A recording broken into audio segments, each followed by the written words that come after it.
Aksi penganiayaan terjadi di kawasan Kertapati, Palembang pada Sabtu pagi. Bujang yang berumur 21 tahun jadi korban penujahan yang diduga dilakukan oleh mantan rekan gaweannya dewek. Kejadian ini juga sudah dilaporkan korban sama pihak kepolisian. Mak ini jeru penyelidikan.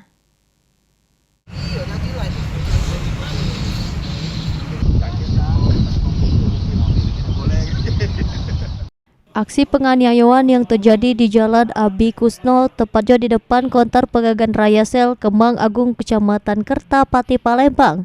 Korban Akmal yang baru sedem dari beli rokok sambil ngitung duit sosokan.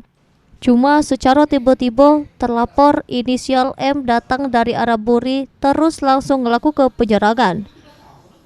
Menurut keterangan Maulana selaku korban, pelaku nuja bagian buri kepalanya sebanyak 2 kali, dapat ke serangan mendadak.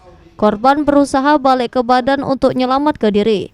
Cuman pas berbalik, pelaku balik lagi nyerang terus ngenoi bagian keningnya. Korban ngaku tidak sempat ngehindar karena terlapor nyerang dengan cepat.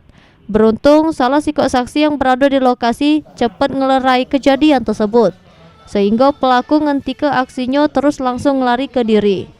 Akibat kejadian tersebut, korban galami luka di bagian kening sama luka di bagian buri kepala. Ditambah ke korban, motif terlapor diduga karena dendam sama dirinya yang sudah pernah mecat terlapor. Kita yang pertama aku beli rokok. Tidak beli rokok tuh tiba-tiba dia tuh ini langsung nusuk aku, Pak.